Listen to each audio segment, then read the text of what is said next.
Hi, welcome to another edition of the Alan Rosenberg Show as we continue on this journey of my favorite musicians by instrument. Now, this was not a series that I planned. It was requested 6 days ago to do my top 10 favorite guitarists because apparently somebody saw it on another channel. And then they said, hey, continue, why don't you do bass players? I'm like, I did that, 2 days ago, I guess it was. And now we're going to continue because it's kind of fun. Today we're going to be doing keyboardists. This was kind of tough, actually. So, what I'm realizing is there's a gargantuan amount of amazing musicians per instrument, right? And am I really qualified to say who is the best musician? No, definitely not. So what I do is I pretty much choose my favorite musicians within their instrument by, how much impact they have on the bands that I'm listening to. They are a crucial part of the bands that I listen to and the most, and that's kind of how I'm coming up with it. But then I do runner-ups with other ones that you would be thinking of and things like that. So without further ado, let's get into my top 10 favorite keyboardists, keyboard players. Again, this was not easy. So at number 10, kind of an interesting one, but when I really thought about it, I'm like, I listen to this guy all the time. Who we're talking about? We're talking about Chuck Leavell. So Chuck Leavell, really an amazing thing happened. So Duane Allman dies, Berry Oakley dies, and they have to reform the Allman Brothers. And instead of bringing up another guitarist, another dual guitarist, to go with Dickie Betts, they do something completely off the wall, and they bring in Chuck Leavell and Lamar Williams on bass. And the Allman Brothers do Brothers and Sisters back in 1973. A drastic change in sound. People might not remember what a drastic change that is, but it is. Brothers and Sisters, totally unique sounding album from the Allman Brothers, because really the only guitarist there is Dickie Betts. And Chuck Leavell is all over that album. All you got to do is listen to Jessica, and it is a work of perfection. And unbelievably so, Brothers and Sisters is the biggest selling Allman Brothers album ever. They had their only #1 album, actually. Chuck Leavell on piano, way up in the front. Unfortunately, that golden patch didn't last very long because the next album was Win, Lose, or Draw, and then they did the live one, Wipe the Windows, Check the Oil, Dollar Gas, which was a stinker for an Allman Brothers live record. And that was the end of Chuck Leavell and the Allman Brothers. And then he did Sea Level, which was okay. And then in 1982, he joined the Rolling Stones because Ian Stewart passed away, unfortunately. And Ian Stewart was the Rolling Stones piano player, amazing boogie-woogie piano player. But Chuck Leavell did something that's pretty amazing with the Stones. He's been with the band since '82, and more than just their piano player, he's actually their musical director.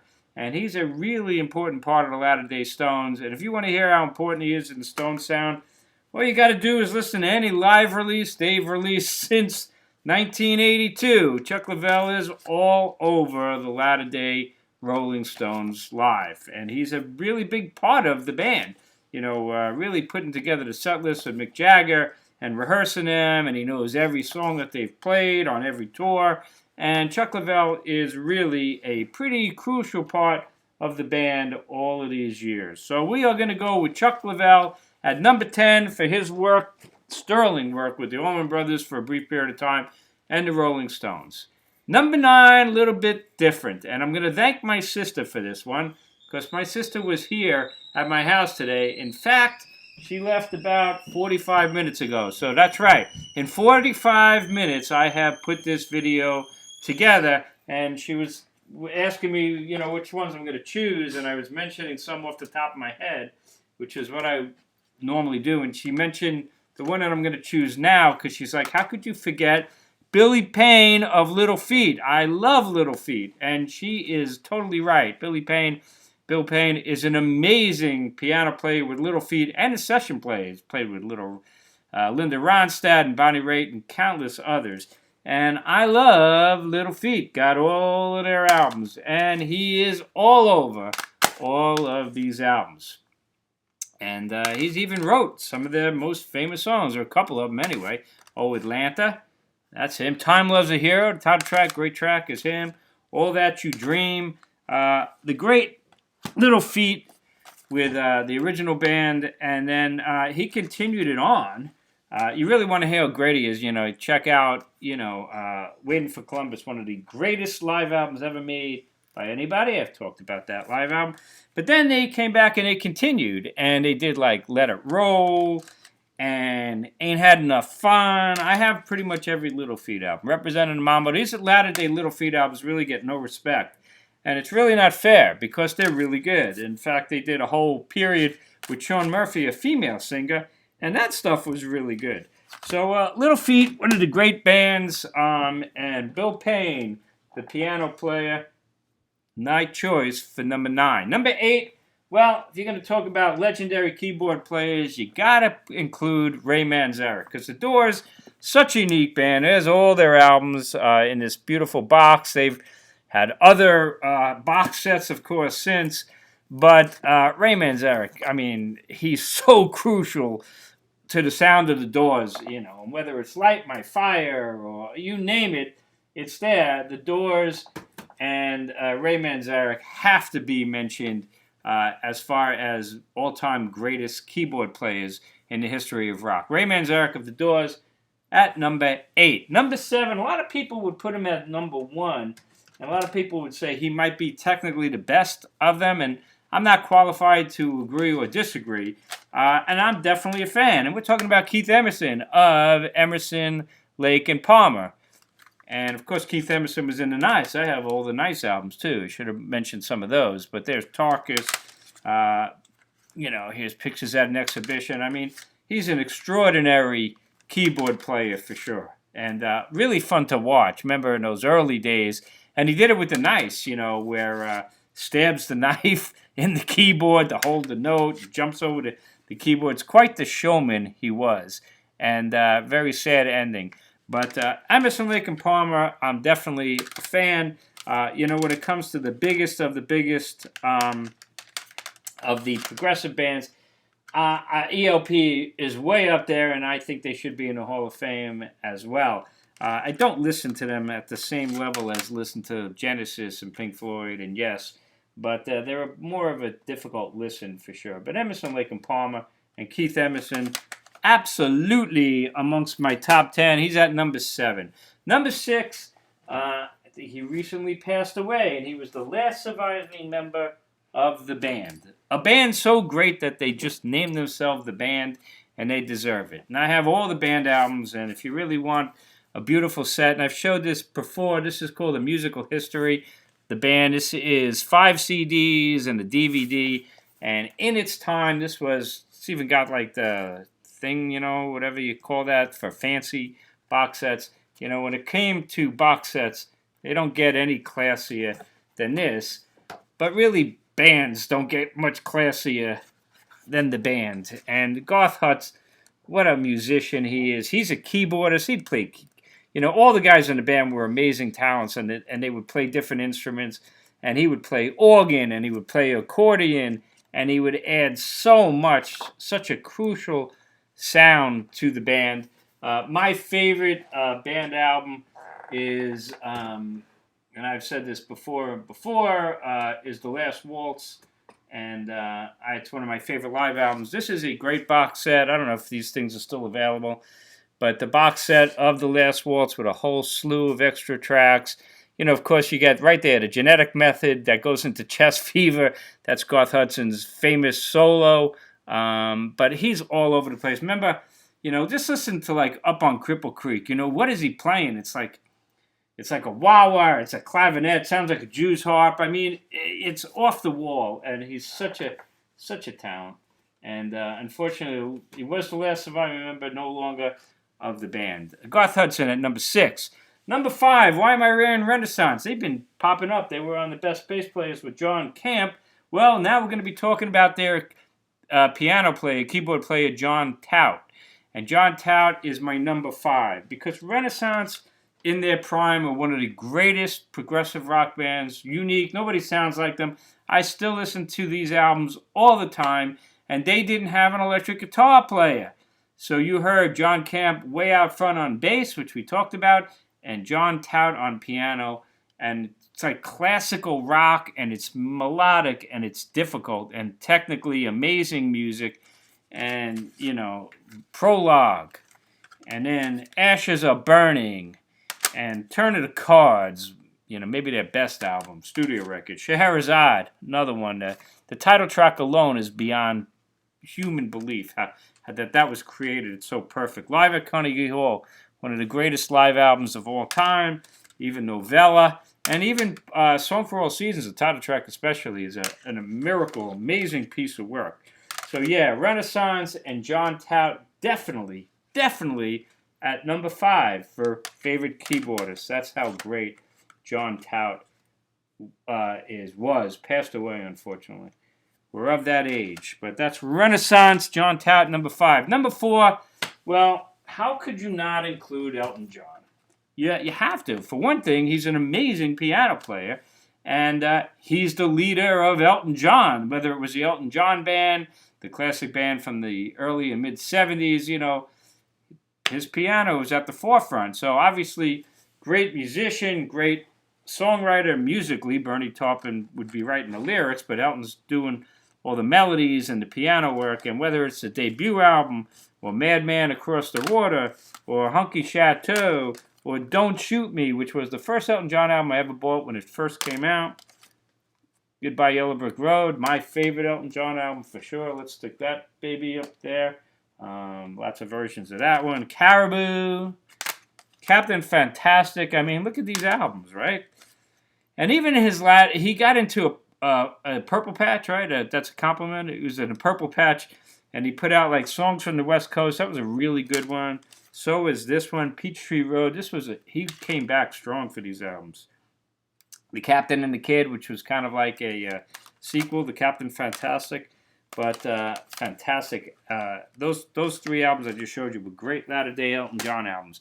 So without a doubt, at number 4, deservedly so, the great Elton John, who apparently got a new album with Brandi Carlile. I'll tell you, that guy, one thing about Elton John, and I haven't heard the one with Brandi Carlile, but he knows how to stay relevant. The young people of today very much know who he is, which you can't say they know much about the Rolling Stones anymore, but Elton John, he keeps himself out there, which is kind of cool.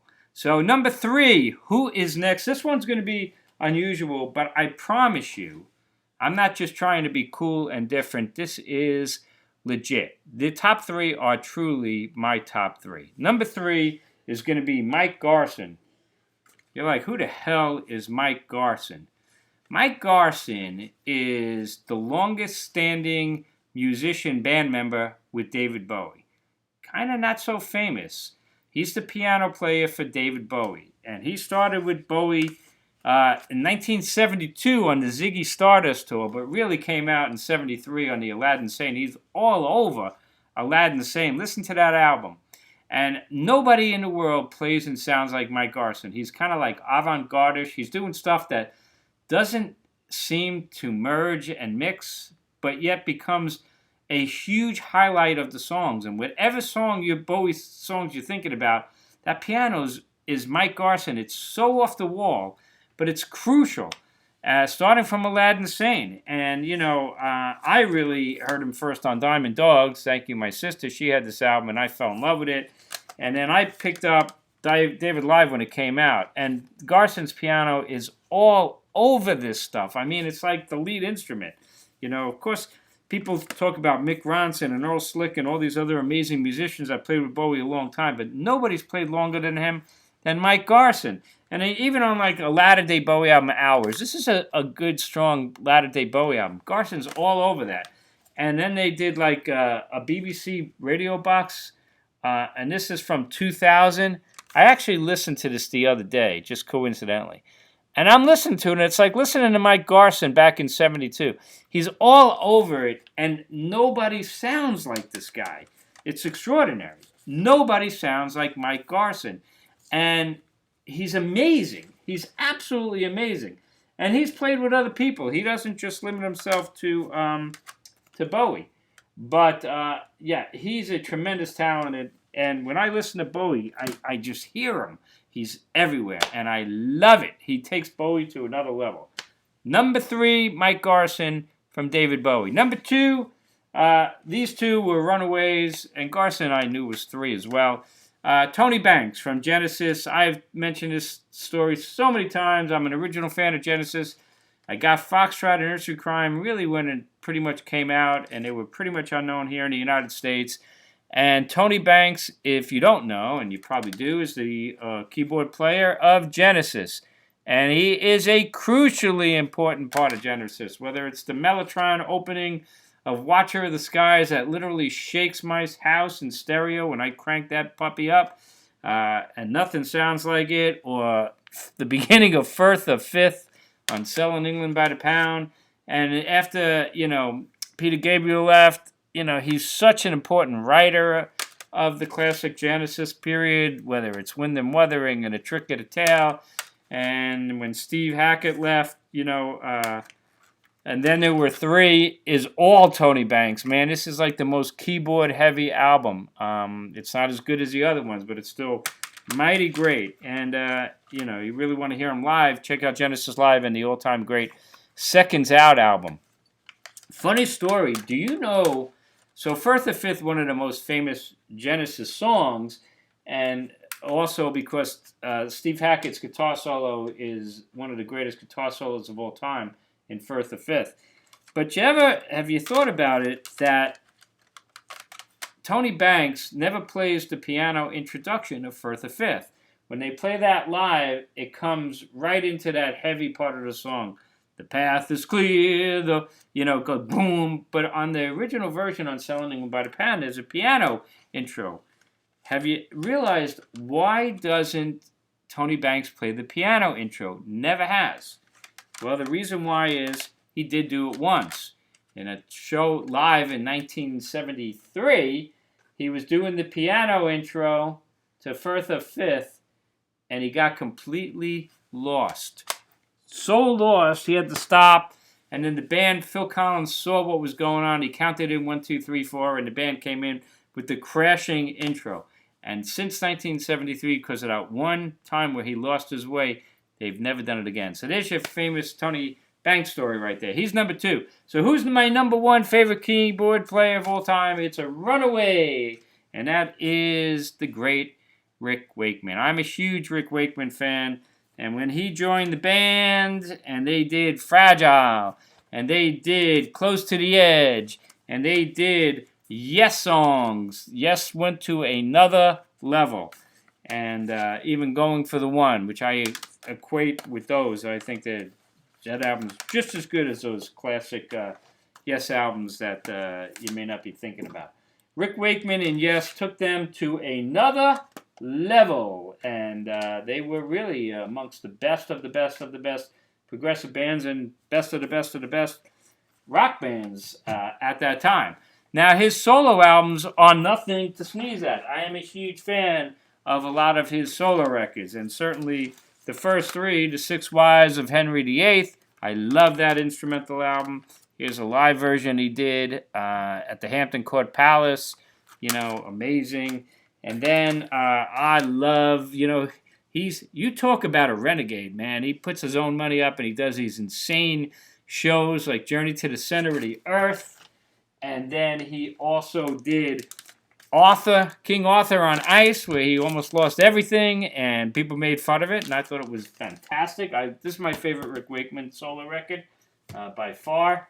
I just think he's amazing.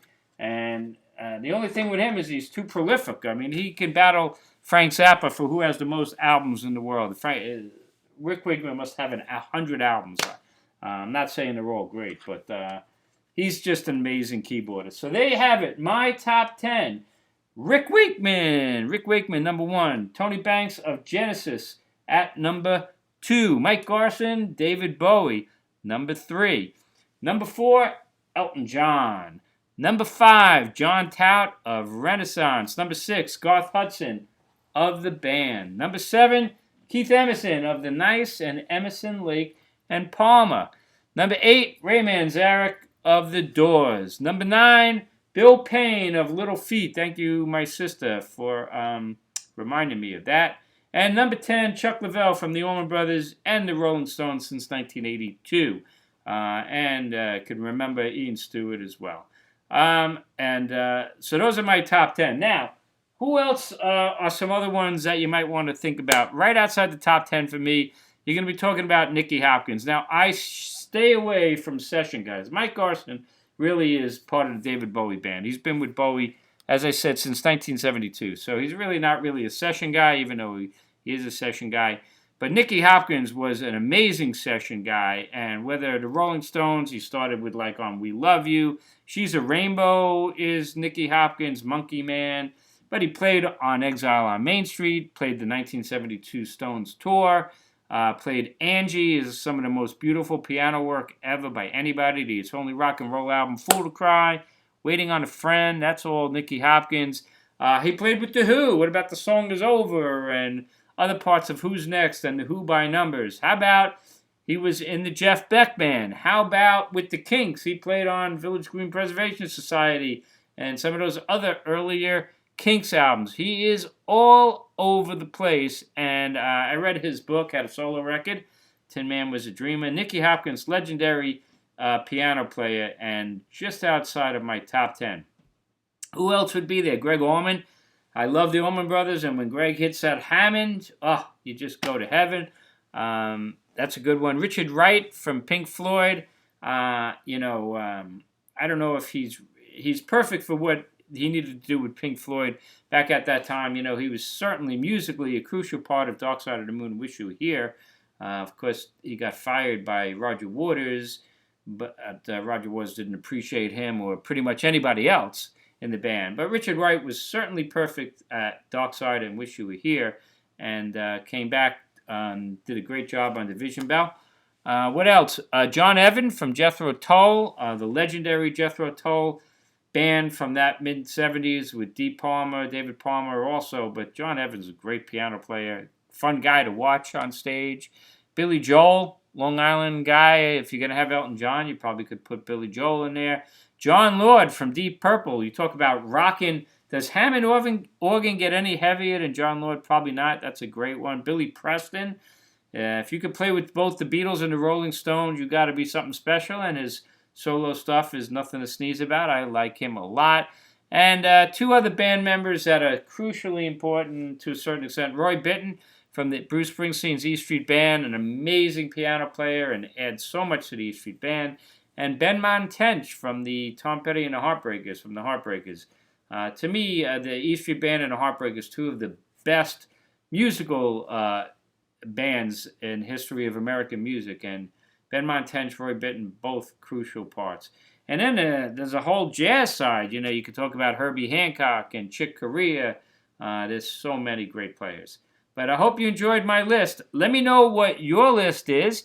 Again, this is for fun, but I think my list is pretty good, and love seeing yours as well. As always, stay safe, stay healthy. If you're new to my channel, hit subscribe. You can go to playlists, and you'll see more the most recent videos. What's next? I guess drummers. That's going to be a tough one for me, man. I'm a drummer.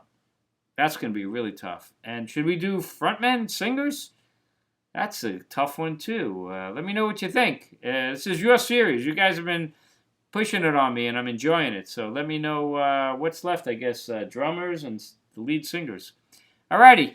I'll see you next time on the Alan Rosenberg Show.